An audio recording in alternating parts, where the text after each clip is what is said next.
feel like I'm getting sick again, so the end of the year is just looking real great.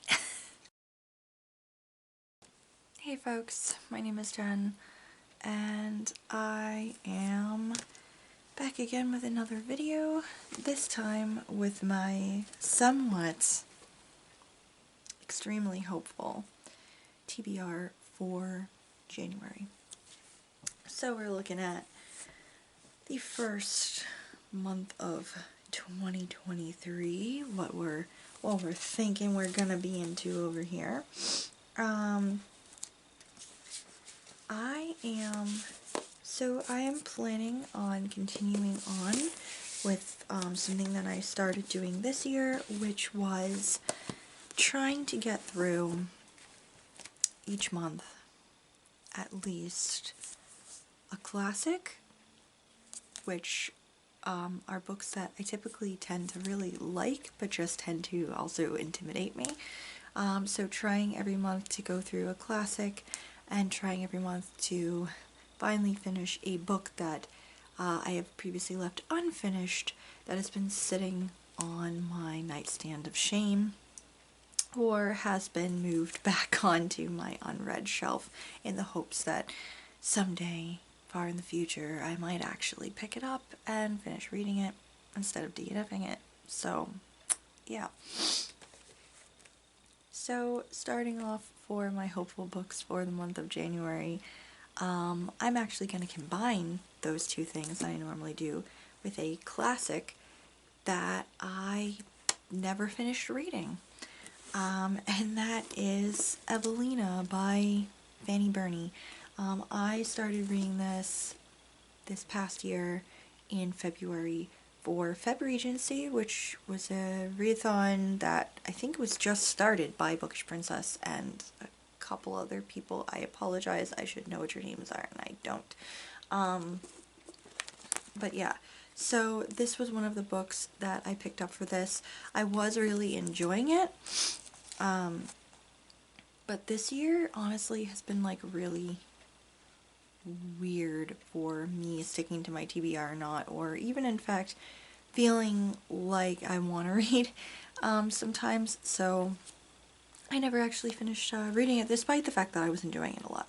I'm on page 154 of this book, so yeah, this is the first thing that I'd like to tackle in January, is finish reading this.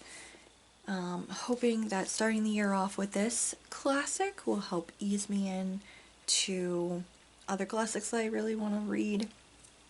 I am particularly excited for The Three Musketeers because it's my boy Dumas that I want to read more of his works, so hopefully we'll get up to that one at some point. But anyway, so that's the first book that I'd like to get to in January.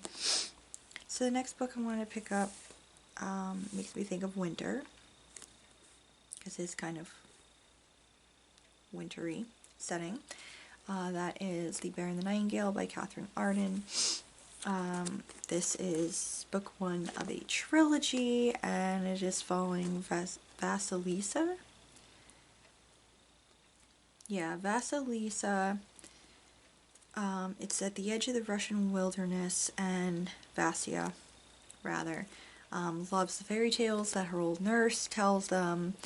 When her father ends up bringing a new wife, this woman is like, her new stepmother is like fiercely devout and won't like allow them to tell the tales or practice their protective rituals that they do around the house, and of course in doing so kind of endangers everyone.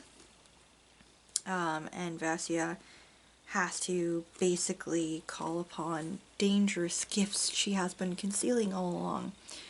All of that sounds kind of creepy and fascinating, and I do like Catherine Arden's other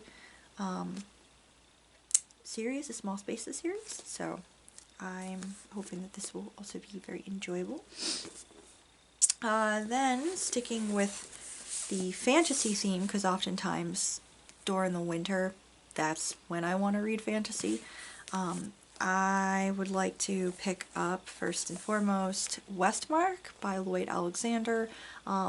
I love the Chronicles of Prydain by Lloyd Alexander, so I really wanted to read some of his other books. I didn't have that great of experience reading the first book in the Vesper Holly series, so I'm hoping that this series is more to my liking.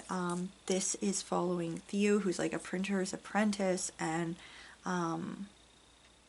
apparently when he decides to print this like pamphlet for a traveling showman, he's thinking it's gonna be like great money for the print shop, and instead basically the press gets smashed, his master is murdered, and he has to like flee and ends up encountering like a bunch of other, like, I believe kind of misfits basically.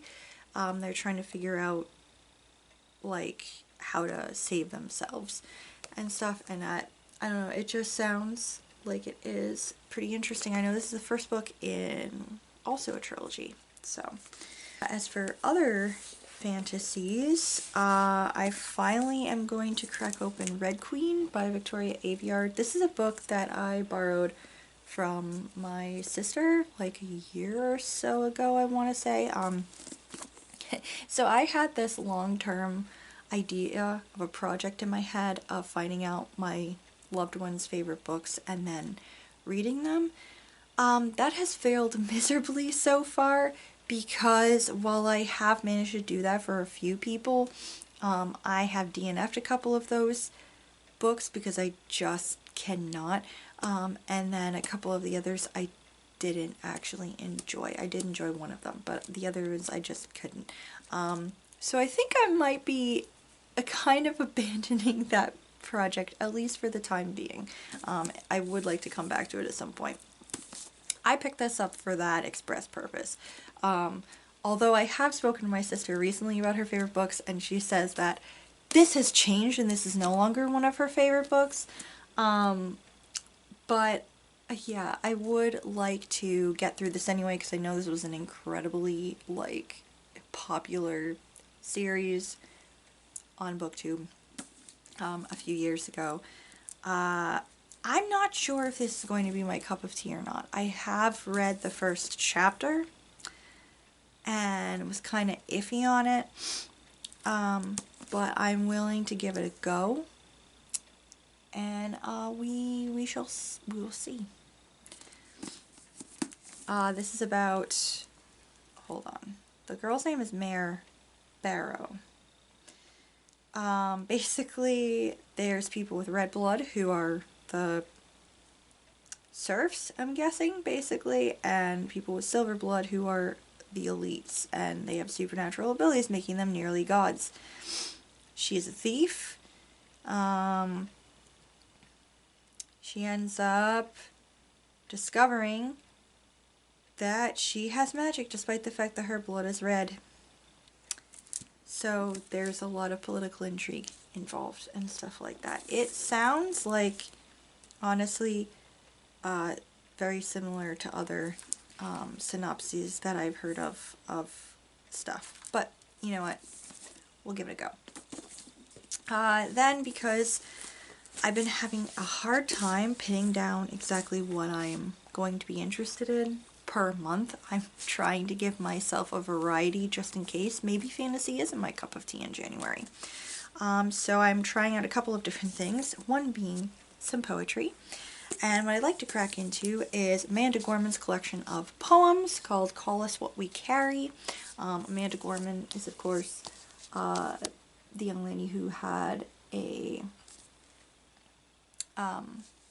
she did the inaugural poem in, wow, time, 2021, the inauguration in 2021. She did the poem for that. So this is a collection of her poetry. I really liked that poem. I thought it was very beautiful, and I wanted to check out more of her works. So yeah, I'm excited to crack into a new poetry book. I like trying to find more modern poets, you know, so I'm excited to crack into this. And then we had a work like Christmas party, and we did like Secret Santa, and my Secret Santa, I still don't know who it is, and I don't think I will, but whoever they were knows me way more than I would think that anyone who isn't related to me would know me at work. They gifted me this, which is Shuna's Journey by Hayao Miyazaki. It's translated by Alex Dudok de Witt. If you don't know Miyazaki, he is like Studio Ghibli. He made the movies for like Howl's Moving Castle and Spirited Away, Princess Mononoke, My Neighbor Totoro, you know, 5 million other great movies, Ponyo recently. So this is a work of his.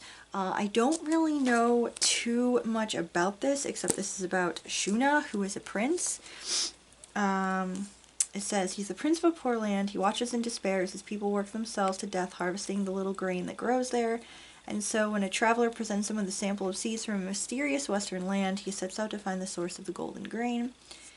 Dreaming of a better life for his subjects, it's not long before he meets a proud girl named Thea. After freeing her from captivity, he is pursued by her enemies, and while Thea escapes north, Shuna continues toward the west, finally reaching the land of the god folk. Will Shuna ever see Thea again, and will he make it back home from his quest for the golden grain? So, the animal and clothing choices are making me kind of think of Princess Mononoke a bit. I don't know if anyone else is getting Princess Mononoke vibes from these images, but it's all in color, which is like beautiful. And yeah, so this is like a fantastical graphic novel. I don't know if there's like a movie of this. I'm excited to find out, but yeah, I never heard of this before, so I'm pretty excited to crack into this, and I really want to read this, so I want to definitely try to pick this up in January.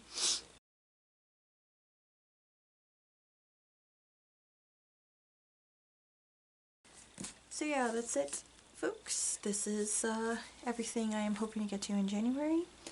I've been having a hard time really wanting to do a lot of reading each month, but I think this is a decent variety, and they're all books that I'm, for the most part, really interested in cracking into, so I'm hoping to start 2023 off right with all of these. If you have read these, let me know. No spoilers, of course, though.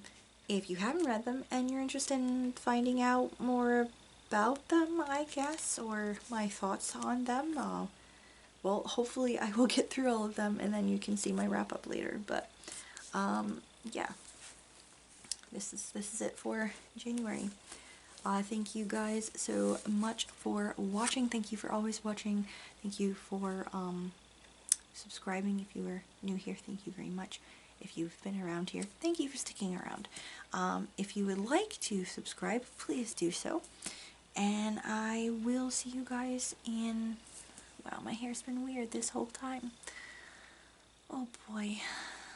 This is... Yeah, I'm fine, guys, really. Anyway, yeah, thank you. I will see you in the next video. Yeah, hope you all are having a great start of the month. And I will see you in the next video.